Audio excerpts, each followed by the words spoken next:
요한복음 1장 43절. 요한복음 1장 43절. 교독하겠습니다. 제가 43절부터 49절까지 마지막 49절은 같이 읽습니다. 자, 제가 시작하겠습니다. 이튿날 예수께서 갈릴리로 나가려 하시다가 빌립을 만나 이르시되 나를 따르라 하시니 빌립은 안드레와 베드로와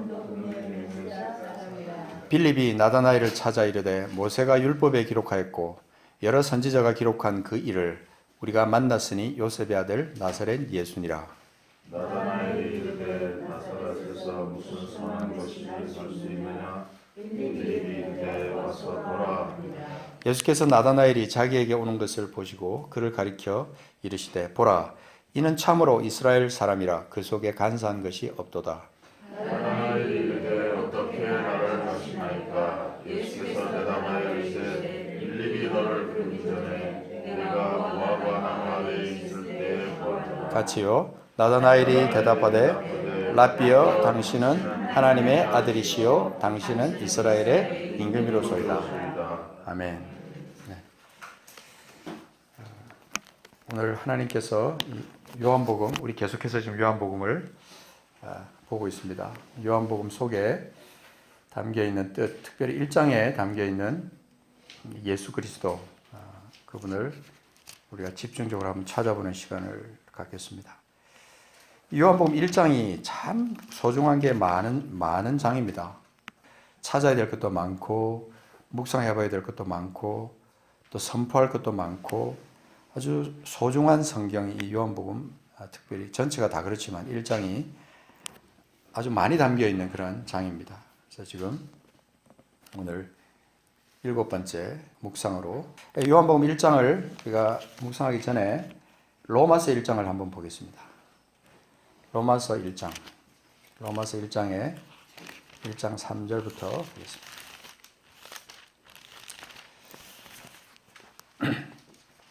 로마서 1장 3절에 보면 그의 아들에 관하여 말하면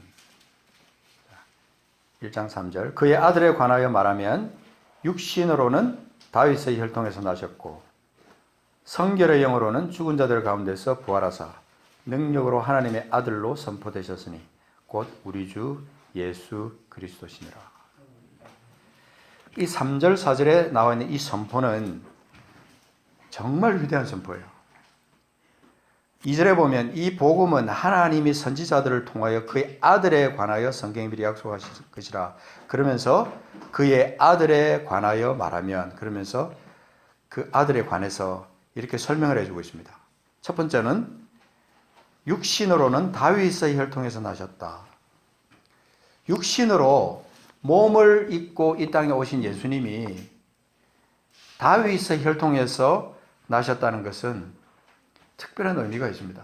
다윗의 혈통에서 하나님께서 인류를 구원하시기 위한 그 계획을 세우시고 한 민족을 택하사 그 민족 안에 하나님의 뜻을 두신 거예요. 그래서 그 민족을 통해서 하나님께서 인류를 구원할 메시아를 예언하시고 준비시키시고 그렇게 하시다가 때가 되매 그 아들을 우리를 위해서 보내셨어요. 근데 그 중에 그 육신은 반드시 혈통을 통해서 이어지거든요. 육신은 혈통을 통해서 이어지는데 혈통을 하나님께서는 다윗의 혈통을 선택하신 겁니다. 그래서 아브라함부터 시작해서 준비시켜 오시다가 다윗의 혈통에서 예수 그리스도를 탄생시키신 겁니다. 그러니까 다윗의 아들로 예수님이 오셨다고 하는 것을 우리가 기억하면서 육신은 그렇다 치고 육신은 예수께서 다윗의 혈통으로 오셨다는 것을 우리가 알고 있고 4절에 보면 성결의 영으로는 그렇게 말했습니다. 성결의 영으로는 육신을 입은 예수께서 성결의 영으로는 어떤 분으로 우리에게 오셨냐면 죽은 자들 가운데서 부활하사 능력으로 하나님의 아들로 선포되신 분, 그렇게 예수 그리스도를 표현하고 있는 겁니다. 그러니까 예수 그리스도는 육신으로 오셔서 다윗의 혈통으로 오셔서 죽으신 그분만이 아니라 성결의 영으로는 우리를 살리기 위해서 죽은 자들 가운데서 부활하사 능력으로 하나님의 아들로 선포되신 하나님의 아들. 그렇게 오늘 이 로마서 1장에서는 그렇게 말하고 있다는 말입니다. 그러니까 예수 그리스도를 이 로마서 1장에서 말해주고 있는 것처럼 요한복음 1장에서는 어떻게 말해주고 있느냐. 제가 이 요한복음 1장에서 예수님을 어떻게 표현했는지 10개를 제가 쭉 뽑아서 10개를 뽑아봤는데 우리가 이미 벌써 많이 묵상해봤지만 첫 번째는 말씀으로 오셨어요. 그죠? 말씀으로. 예수님은 우리에게 말씀으로 오셨다. 그것이 1절과 14절에 기록되어 있습니다. 특별히 14절에 보면 말씀이 육신이 되어 우리 가운데 거하심에 우리가 그의 영광을 보니 아버지의 독생자의 영광이다. 그렇게 말합니다. 그냥 말씀으로 이 땅에 오셔서 그분이 독생자의 영광을 가지고 말씀으로 이 땅에 오셨다 하는 것을 말하고 있고, 두 번째는 세상에 비치는 생명을 가진 사람들의 빛으로 예수님이 오셨습니다. 빛. 생명을 가진 사람들의 빛으로 예수님이 오셔서 세상에 빛을 비추셨습니다. 그것이 4절에 있고, 그죠? 4절에 그 안에 생명이 있었으니 그 생명은 사람들의 뭐라 그랬어요? 빛이라. 그 안에 생명이 있었으니 이 생명은 사람들의 빛이다 그랬습니다. 생명이 빛이다 그랬는데 9절에 보면은 뭐라고 말하고 있습니까? 참빛 곧 세상에 와서 각 사람에게 비추는 빛이 있었나니, 그렇게 예수님을 표현하고 있습니다. 참빛으로 오셔서 세상에 와서 각 사람에게 비추는 빛, 그분으로 예수님을 표현하고 있습니다. 그 다음 세 번째는, 자, 첫 번째는 말씀이었고 두 번째는 뭐예요? 빛이었고, 세 번째는 14절에 보면 뭐라고 되어 있습니까? 14절에 말씀이 육신이 되어 우리 가운데 거하시며 우리가 그 영광을 보니 아버지의 독생자의 영광이요 은혜와 진리가 충만하더라. 그래서 독생자의 영광, 독생하신 하나님으로 우리 가운데 오셨다는 것입니다. 18절에도 보면, 자, 18절 같이 한번 읽어볼까요? 시작. 본래 하나님을 본 사람이 없어되 아버지 품속에 있는 독생하신 하나님이 나타내셨느니라. 독생하신 하나님, 말이 좀 어렵죠. 근데 홀로 태어나신 하나님, 하나님으로 계시다가 우리를 위해서 아들의 모습으로 탄생하신, 홀로 태어나신 하나님, 그렇게 표현할 수 있습니다.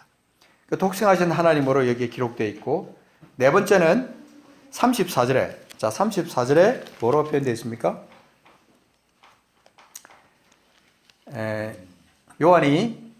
침례 요한이 그렇게 표현합니다. 뭐라고 했습니까? 내가 보고 그가 하나님의 아들이심을 증언하였노라. 하나님의 아들이심을 증언했다. 하나님의 아들로 나타나셨다.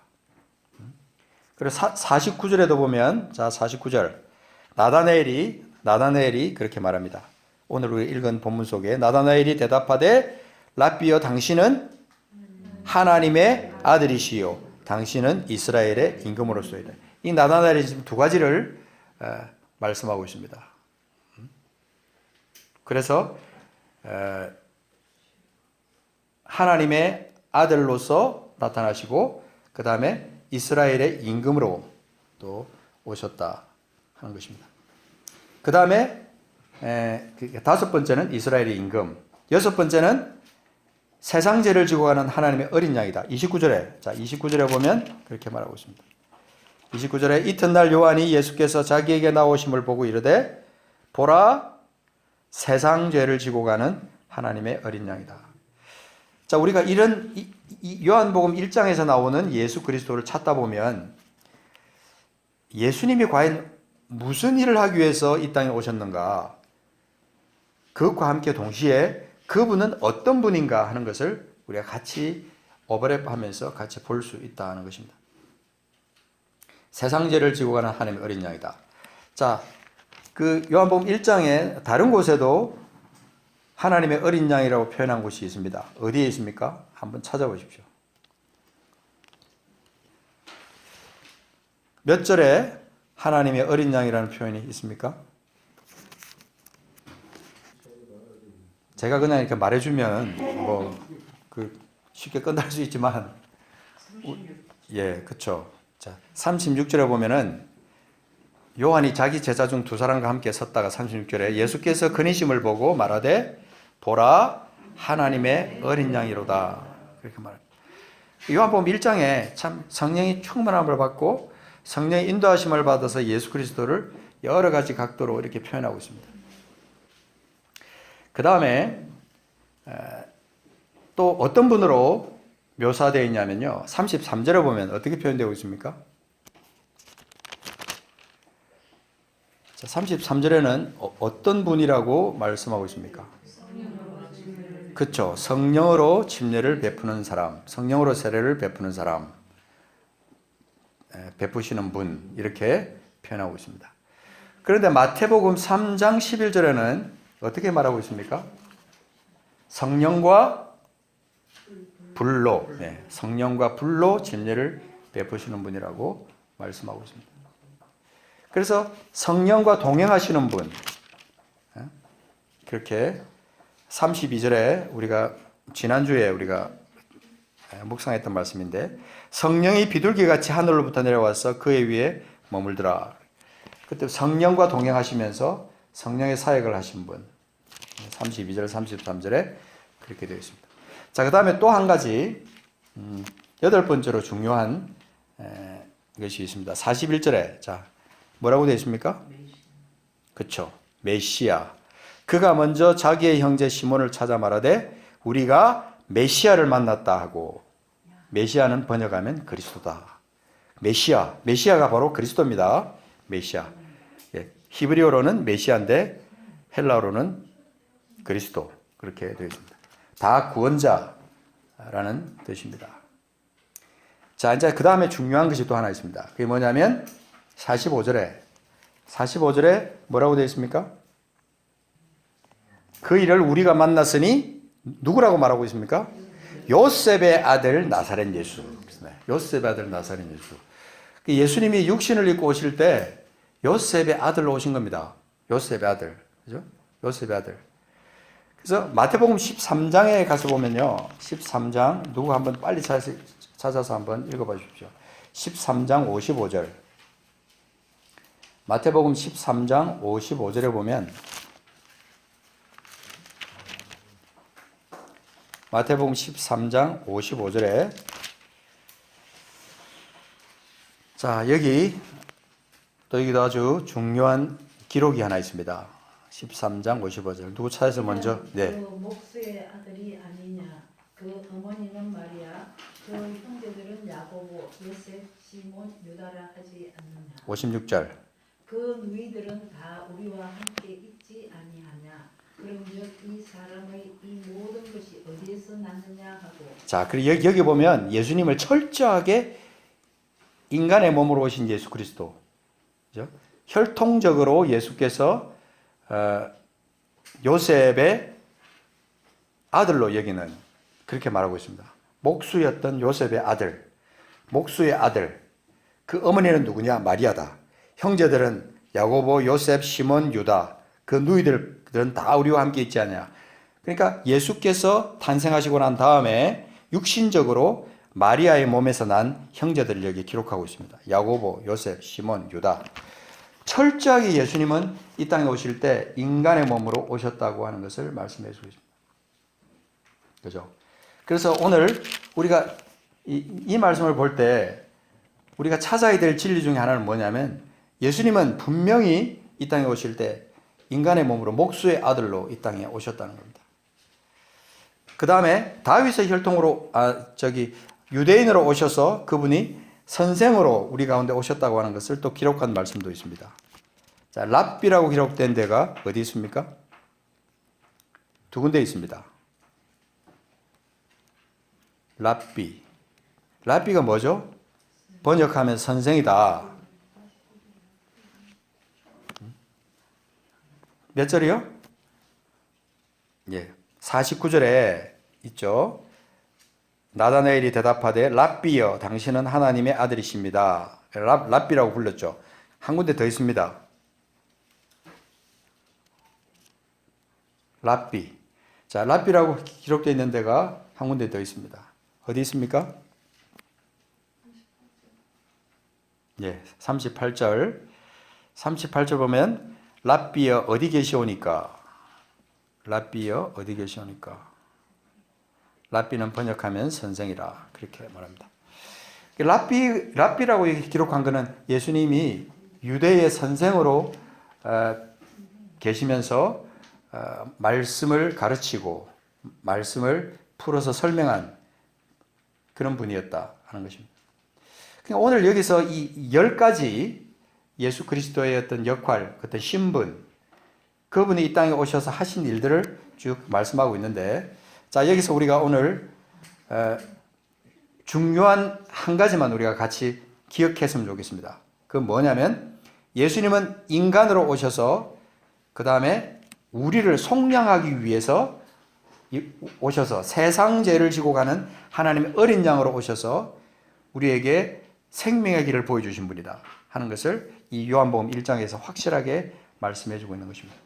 그죠? 자, 골로새서 1장 14절 한번 가서 보겠습니다. 골로새서, 저 뒤에 골로새서.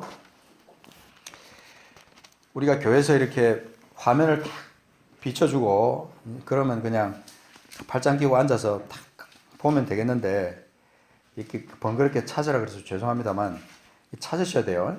골로새서 저 뒤에 있습니다. 324쪽에 있습니다. 골로새서 1장 14절. 1장 14절부터 17절까지 말씀 보겠습니다. 자, 여기 그 아들 안에서 우리에게 어떤 사건이 일어났느냐? 어떤 사건이 일어났습니까? 그 아들 안에서 우리가 속량 곧 죄사함을 얻었도다. 속량, 죄사함을 얻었다. 그래서 제가 보고 있는 이 영어 역본에 보면요, freedom, 우리의 자유를 위해서 자유를 그분이 샀다 이렇게 표현하고 있어요. 우리의 자유를 샀다. 그리고 우리의 죄를 용서하셨다 이렇게 표현하고 있는데, 속량이라는 말이 우리의 모든 죄를 갖다가 용서해 주시고 그 다음에 우리에게 자유를 주신 분이다. 그 죄사함을 얻었다라는 말이 곧 자유를 주셨다라고 표현할 수 있죠. 그죠? 자유. 죄의 사슬에 묶여있던 우리들을 완전히 풀어서 우리에게 자유를 주신 분이다. 근데 그분이 누구냐 하면 15절에 같이 읽어봅시다. 시작. 그는 보이지 아니하는 하나님의 형상이시요 모든 피조물보다 먼저 나신 이시니. 그죠? 요한복음 1장에서 그분이 말씀이 육신이 되어서 우리 가운데 거하심에, 말씀이 우리가 지어지기 전에, 세상이 지어지기 전에 하나님과 함께 계셔서 그 하나님의 창조 역사에 함께 동참하신 분, 모든 피조물보다 먼저 나신 이시니. 16절 같이 읽읍시다. 시작. 만물이 그에게서 창조되되 하늘과 땅에서 보이는 것들과 보이지 않는 것들과 혹은 왕권들이나 주권들이나 통치자들이나 권세들이나 만물이 다 누구로 말미암고? 그로 말미암고 그를 위하여 창조되되. 17절. 또한 그가 만물보다 먼저 계시고 만물이 그 안에 함께 섰느니라. 어떻게 이런 표현을 할 수 있는지 참 대단하다는 생각을 했어요. 이 서신이 바울 사도가 옥중에 있을 때 기록한, 감옥에 있을 때 참 어떻게 이런 표현을 할 수 있을까? 또 읽고 또 암송해보고 이렇게 하는데요, 이 말씀이 너무 소중한 거예요. 만물이 그에게서 창조되되 하늘과 땅에서 보이는 것들과 보이지 않는 것들과 혹은 왕권들까지도 주권들까지도 통치자들까지도 권세자들이나 만물이 다 그로 말미암고 그를 위하여 창조되었다. 그분이 하나님, 그 창조주 하나님의 본체로 함께 계셨기 때문에 그분이 만물보다 먼저 계시다고 표현하고 있어요. 17절에, 그죠? 만물이 그 안에 함께, 그분과 함께 섰다, 그렇게 말하고 있는 겁니다. 그러니까 예수 그리스도 그분이 얼마나 위대하신 분인지 놀라운 분인지, 그분이 나의 구주가 되시고 나의 주인이 되시고 나의 생명의 근원이 되신다는 그 사실이 얼마나 소중한 진리인지 알 수 없어요. 그래서 이것을 선포하는 거죠. 날마다 우리 삶 속에서 감사하고 선포하는 겁니다. 아까 우리 교독했던 빌립보서 2장 6절, 자, 이것도 한번 찾아보고 제가 말씀을 정리할게요. 오늘은 딴 거 다 필요 없어요. 오늘 이 말씀, 예수 그리스도 그분이 어떤 분이셨는가, 그리고 내게 그분이 어떤 분인가 하는 것을 우리가 찾아야 됩니다. 자, 빌립보서 2장 6절. 자, 예, 319쪽에 있습니다. 아까 우리 조금 전에 읽었던 빌립보서 앞에 있어요. 그죠? 바로 앞에 있는, 그죠? 자, 빌립보서 2장 6절 보면 5절에는 너희 안에 이 마음을 품어라 곧 그리스도 예수의 마음이니, 그러면서 그분이 어떤 분인가 하는 것을 말씀합니다. 6절 시작. 그는 근본 하나님의 본체시나 하나님과 동등됨을 취할 것으로 여기지 아니하시고 오히려 자기를 비워 종의 형체를 가지사 사람들과 같이 되셨고 사람의 모양으로 나타나사 자기를 낮추시고 죽기까지 복종하셨으니 곧 십자가에 죽으심이라.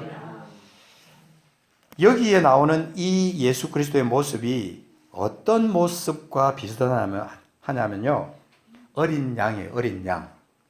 세상 죄를 지고 가는 하나님의 어린 양의 모습으로 이 땅에 오셔서 자기를 낮추시고 십자가에 죽으심이라. 사람의 모양으로 나타나서 자기를 낮추시고 죽기까지 복종하신 분. 죽기까지 복종하심의 극치의 모습인 십자가, 그 십자가를 예수님이 지셨다는 거예요. 그러니까 우리가 예수 그리스도를 생각하면 그분의 사랑과 그분의 은혜를 생각할 때 그분이 도대체 어떤 분이신데 우리를 위해서 오셨는가? 그분은 하나님과 본체신 분이세요. 하나님과 동등된 분이셨는데, 하나님과 같은 분이셨는데, 같은 위치에 있는 분이셨는데, 그분이 하나님과 동등됨을 취할 것으로 여기지 아니하시고 오히려 자기를 비워 무슨 형체로? 종의 형체를 가지사 사람들과 같이 되셨다. 그렇게 말합니다. 그러나 예수 그리스도 그분의 사랑과 은혜가 이 어린 양의 모습으로 우리에게 부각돼서 나타나야 돼요. 그분이 나를 구원하시기 위해서 오신 것이 어떤 그런 화려한 모습이 아니고 어떤 왕의 모습이 아니고 어린 양의 모습으로 오셔서 우리를 위해서 죽으셨다 하는 것입니다. 우리가 요한복음에서 이스라엘의 임금으로 표현된 것도 우리가 찾아봤지만 그분은 육신적으로 이 땅에 오셔서 우리에게 높은 자리에 올라가셔서 왕으로 군림하실 수도 있는 분이셨는데 그분이 십자가에서 말없이 죽음을 선택하신 분. 그러니까 그분의 사랑을 생각하면요, 우리는 많이 비서도 다 그 사랑을 표현할 수가 없고 우리의 모든 삶을 다 드린다고 할지라도 우리가 그 은혜를 다 갚을 수 없습니다. 이것이 우리가 취해야 될 그런 자세, 하나님을 향한 끝없는 찬양과 영광을 그분께 올려드리는 우리의 삶의 모습이 되어야 된다 하는 것입니다. 만물이 그에게 창조되되 이 세상의 모든 것까지 어떤 것도 주님보다 높아질 수 없는 그런 극치의 모습으로 예수님께서 오신 분이지만 그분은 죽기까지 세상 죄를 지고 가는 하나님의 어린 양으로 이 땅에 오셔서 우리를 위해서 죽으셨다. 생명을 가진 사람들의 빛으로 오셔서 우리에게 빛을 비추셨다. 이런 말씀들, 요한복음에 기록되어 있는 이런 것들을 우리가 다시 한번 묵상해 가면서 우리 주님이 얼마나 우리에게 존귀한 분이셨는가 하는 것을 묵상하는 오늘 이 시간이 되기를 바랍니다. 같이 한번 기도하겠습니다.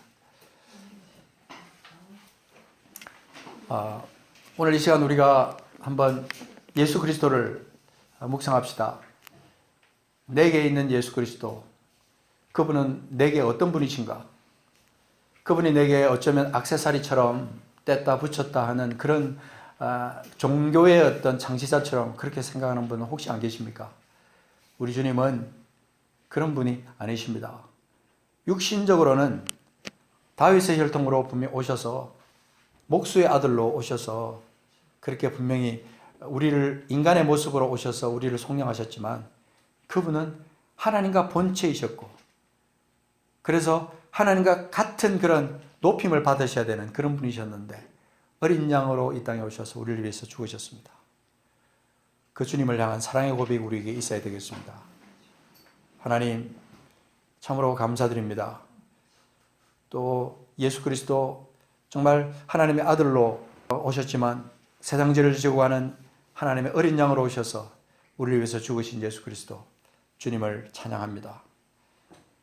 우리 다시 한번 감사의 고백을 올리고 내가 그렇게 주님께 그렇게 고백하지 못하고 나의 주 나의 하나님 그렇게 고백하지 못하고 그냥 종교의 어떤 장시자처럼 액세서리로 그냥 뗐다 붙였다 하는 그런 예수 그리스도로 그냥 이름뿐인 그냥 그리스도인의 모습으로 그렇게 살았다면 회개하셔야 됩니다. 오늘 우리가 요한복음 1장에 나오는 예수 그리스도, 이분 예수 그리스도를 생각하면서 한번 감사와 찬양을 올려드리는 시간이 되었으면 좋겠습니다.